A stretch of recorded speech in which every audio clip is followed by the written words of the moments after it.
किसान सभेच्या नाशिक लाँग मार्चचा दिनांक 29 जानेवारी रोजी यशस्वी समारोप करण्यात आला.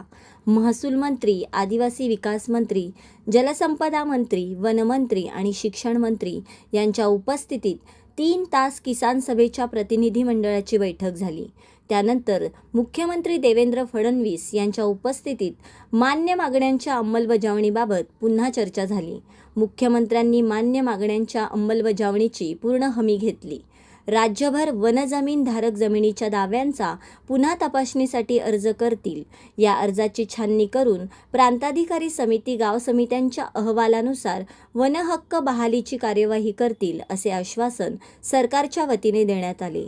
The best thing team, Nashik.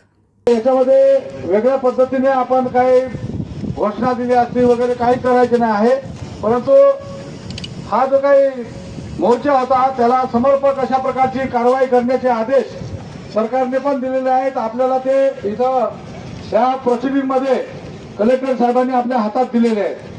आता आपल्याला इथंच हे आंदोलन थांबवायचं आहे आणि 30 दिवसाच्या कालावधीमध्ये आपल्या ज्या मागण्या आहेत त्या सगळ्या परिपूर्ण झाल्या पाहिजे. त्याच्यात आता प्रशासनाने कुठल्याही प्रकारची पळवाट काढता कामा नये ही आपण तिथं सूचना दिली आणि कलेक्टर साहेबांनी मनापासून आपल्याला सांगितलेलं आहे नाशिक जिल्ह्याच्या की याच्यामध्ये जी मागणी आपली आहे ती मागणी पूर्णपणे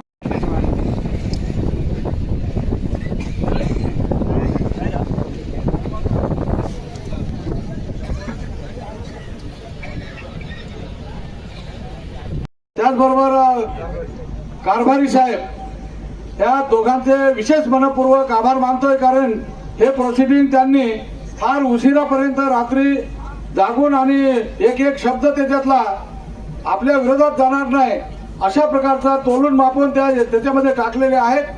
आता हा निर्णय राबवण्याची खरी जबाबदारी आमचे कलेक्टर साहेबांवरती आहे. त्यांनी तो व्यवस्थितपणे तिथं शेवटपर्यंत राबवावा आणि आम्हाला सगळ्यांना न्याय द्यावा अशा प्रकारची अपेक्षा करतोय. आणि आज आपला हा जो लाँग मार्च आहे टाळ्या कोणीही वाजवायचे नाही. तुम्हाला सांगितलं दुःखाची गोष्ट आहे. आपला आनंद जरी झाला असेल तरी संबंध महाराष्ट्र शोकामध्ये आहे. त्यामुळं आपण सुद्धा ते तारतम्य पाळलं पाहिजे आणि त्या दृष्टिकोनातून आपल्याला अत्यंत शांततेतच इथून आपल्याला प्रस्थान करायचं आहे. आपण ते करावं. वारंवार आपले कलेक्टर साहेब म्हणायचे 10 मिनिटात तुमचं आवरलं पाहिजे. आम्ही 10 मिनिट पण लावले नाही. तुमचं सगळं काही आमचं जी हे होतं ते सगळ्यांना सांगितलेलं आहे.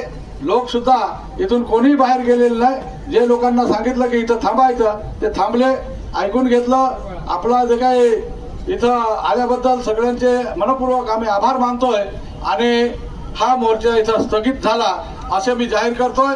आपल्या आपल्या गावाला शांततेत सुखरूपपणे आणि आपल्या गावी आनंद साजरा करायचा असेल तिकडे करा, इथं काही करायचं नाही.